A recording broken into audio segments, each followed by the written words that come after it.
I'm Lauren, and let me tell you, nothing prepares you for the moment your world flips upside down, especially when you're holding your newborn daughter and your mother-in-law's glare feels like a knife.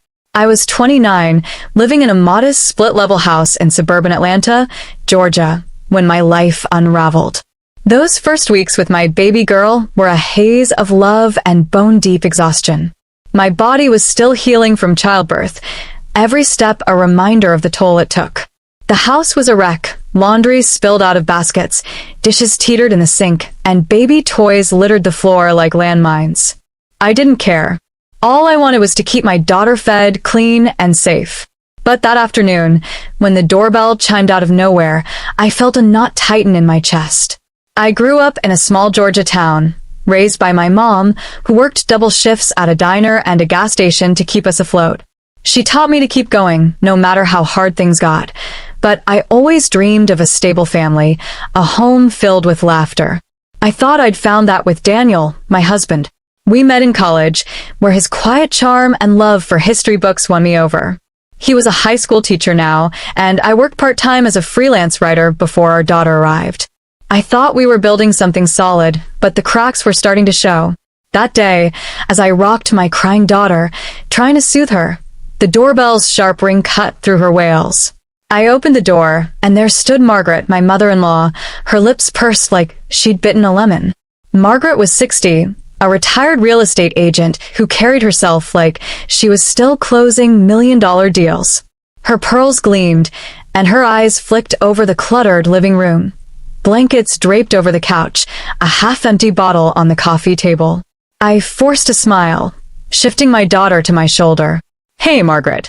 Didn't know you were coming by." "I thought I'd check in, dear," she said, stepping inside, her heels clicking on the hardwood. She dodged a stuffed elephant on the floor, her face tightening. "Daniel mentioned you might be struggling." Her voice dripped with something I couldn't quite place. Concern, maybe, but laced with judgment. "We're managing," I said, my voice tighter than I meant it to be. My daughter fussed, and I bounced her gently, feeling Margaret's gaze like a spotlight. "It's just been a lot with the baby." Margaret walked into the kitchen, where unwashed dishes clinked in the sink. She turned, one eyebrow raised. "A lot? Lauren, this place is a disaster. Is this how you're raising my granddaughter?" Her words hit like a slap, sharp and stinging. I felt my cheeks burn, the weight of her disapproval crushing the air out of me. "I'm doing my best," I said, clutching my daughter closer.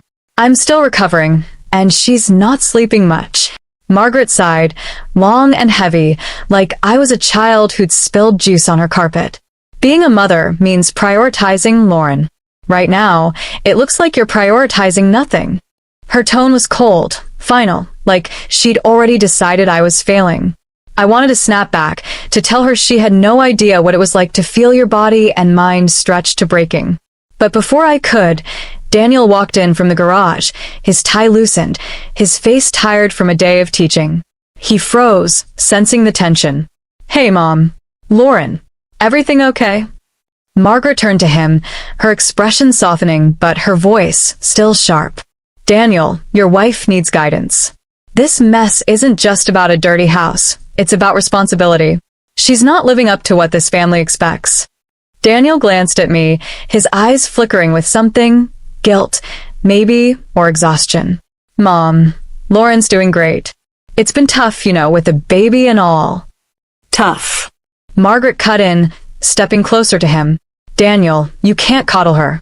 If she learns discipline now, she'll manage better later. You need to show her what's at stake." I stood there, my heart pounding, waiting for Daniel to shut it down, to tell her she was out of line. But he didn't. He looked at me, then back at his mother, his shoulders slumping. "Maybe you're right, Mom," he said, his voice low, like he was convincing himself. "Maybe Lauren needs to learn the hard way."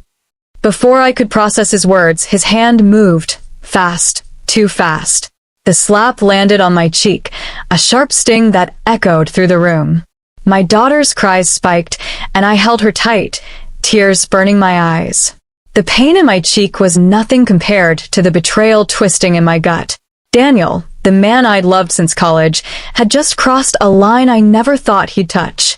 The room felt like it was closing in, the air thick with the echo of Daniel's hand against my cheek. My daughter's wails mixed with the pounding in my ears, and I stood frozen, staring at the man I thought I knew. Daniel's eyes wouldn't meet mine, his face a mess of shame and something else. Confusion, maybe, like he didn't know how he'd gotten here. Margaret stood tall, her arms crossed, her face unreadable but steady, like she'd just won a chess match.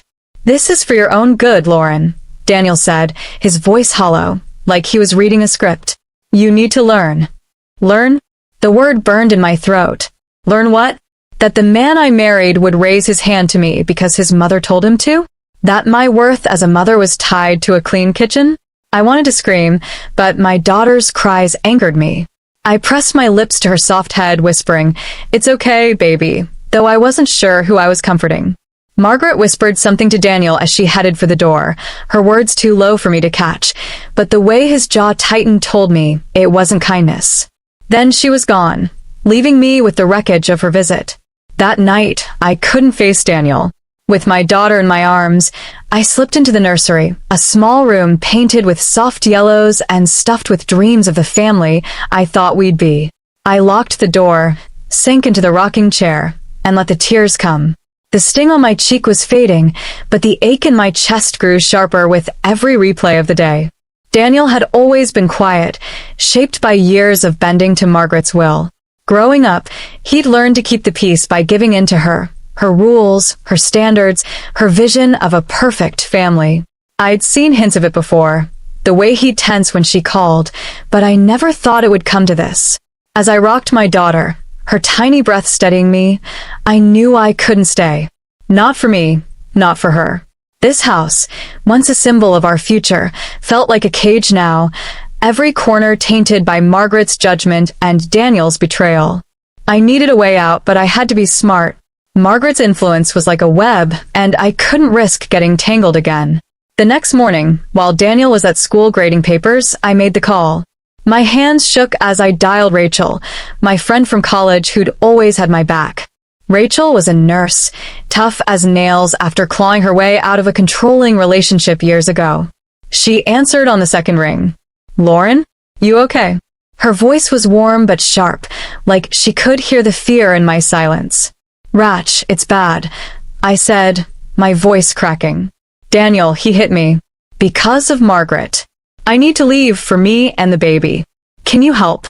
"Say no more," Rachel replied, no hesitation. "I'm coming with my truck. We'll get your stuff to my place. You figure out the next step from there." The plan was simple but terrifying. I'd pack what I could, clothes, diapers, my daughter's favorite blanket, while Daniel was gone. Rachel would come by evening to load everything up, and we'd be out before he got home. I couldn't face him, not after yesterday. His apologies might sway me, or worse, Margaret might show up again, her words twisting him back into her puppet. All day, I moved through the house like a ghost, folding tiny onesies, tucking toys into boxes. Every item felt heavy, each one tied to a memory of the life I'd planned with Daniel. The ultrasound picture pinned to the fridge, the rocking chair we'd picked out together.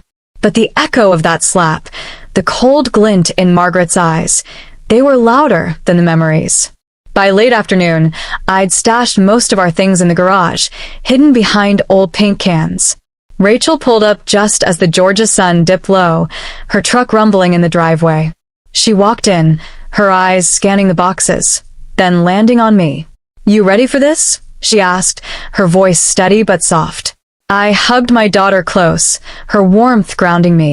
"As ready as I'll ever be," I said, my voice trembling but sure. We worked fast, Rachel and me, loading the truck with a quiet urgency. Every box we carried felt like a step toward freedom, but my heart still raced, half expecting Daniel to pull into the driveway early. The nursery was the last room I cleared.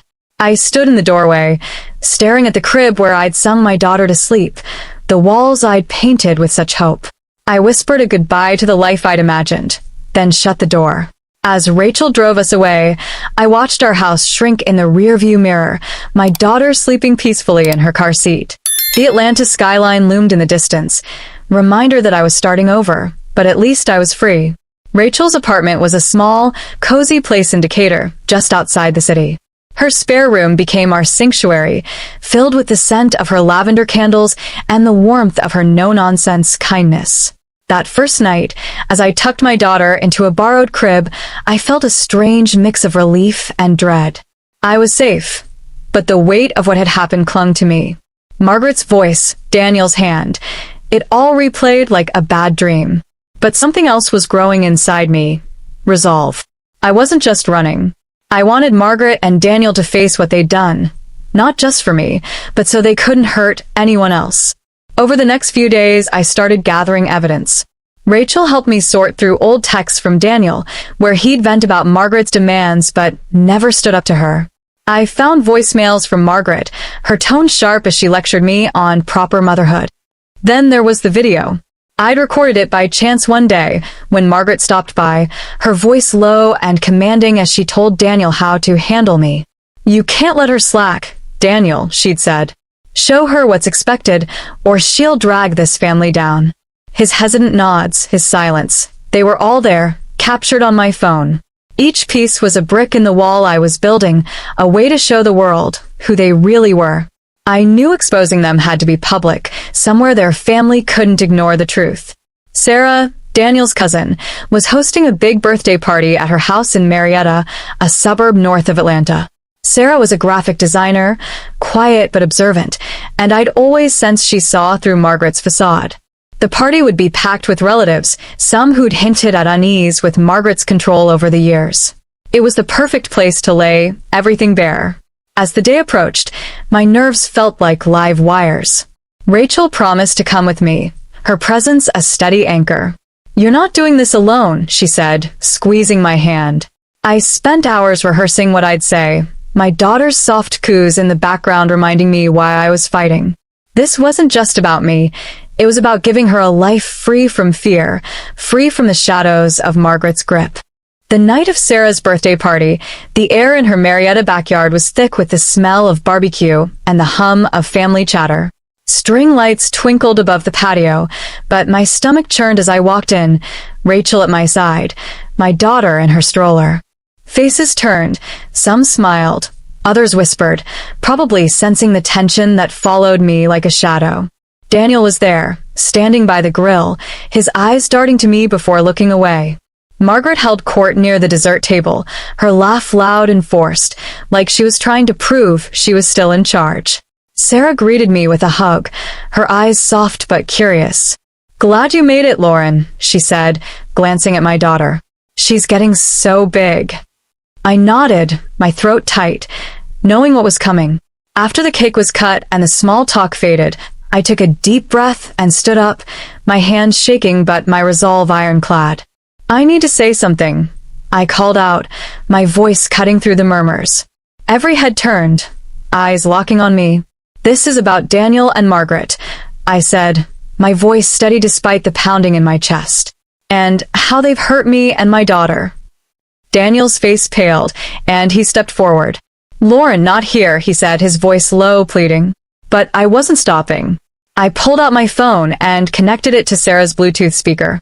The backyard went silent as Margaret's voice filled the air, cold and commanding, telling Daniel to show me what's expected. Then came his hesitant agreement, followed by the damning video of their plan to correct me. Gasps rippled through the crowd. Sarah's mom, Daniel's aunt, stood up, her face twisted with shock. "Margaret, is this true? Did you push Daniel to hurt her?" Margaret's smile faltered, her eyes flashing with fury. "This is out of context," she snapped, but her voice shook. Sarah stepped forward, her usual quiet demeanor gone. "No, it's not. I've seen how you control everyone, Aunt Margaret. We all have, but we didn't want to admit it." One by one, relatives spoke up. Daniel's uncle, a cousin, even a family friend, sharing stories of Margaret's manipulation, her demands for perfection, her way of twisting love into control. Daniel stood frozen, his face pale, like he was seeing his mother for the first time. I felt the weight of years lift off me, the truth finally out, not just for me, but for everyone she'd hurt. Margaret tried to argue. But the family's voices drowned her out, their trust in her crumbling under the weight of the evidence. As the night wound down, I felt lighter, like I could breathe for the first time in months. Rachel squeezed my shoulder, her eyes proud. "You did it," she whispered. I looked at my daughter, sleeping in her stroller, and knew I'd done it for her. After the party, the Hayes family wasn't the same. Margaret's influence, once a tight grip, unraveled as relatives distanced themselves, their eyes opened to her manipulation. Daniel tried to reach out, his texts a jumble of apologies and promises to change, but the memory of his hand, the echo of Margaret's voice behind it, was a wall I couldn't climb. Leaving him was like cutting out a piece of my heart, but it was the only way to keep my daughter safe. I said goodbye to the house in Atlanta, to the life I'd planned, and stepped into a new chapter. I found a small apartment in Decatur, a cozy place with big windows and a tiny balcony where I could sip coffee and watch the sunrise. Rachel helped me settle in, her laughter filling the space as we hung my daughter's drawings on the fridge. I started therapy, sitting in a quiet office where I could unravel the pain and fear that had built up. I joined a support group for single moms, where women like me shared stories of struggle and strength. Their voices reminded me I wasn't alone, that I could rebuild. My daughter became my anchor.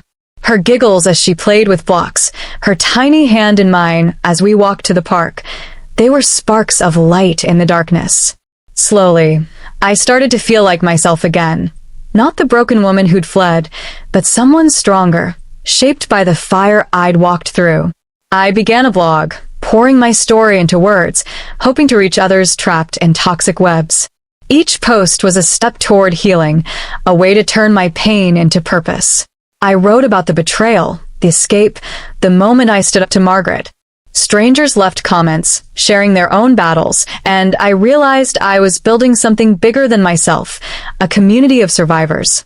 One evening, as I tucked my daughter into bed, her soft snores filling our little apartment, I sat down with a cup of tea and looked around. The walls were covered with her crayon scribbles, the table cluttered with my laptop and notebooks. It wasn't perfect, but it was ours. The shadows of Margaret and Daniel still lingered, but they were smaller now, dwarfed by the love and strength I'd found. I was writing my own story now, one where fear didn't win. To everyone who's followed this journey, thank you. You've walked with me through heartbreak, courage, and new beginnings. If my story hit you, hit that subscribe button and join us, where every scar tells a story of resilience, hope, and fighting for what matters. Keep carving your own path, and I'll meet you at the sunrise.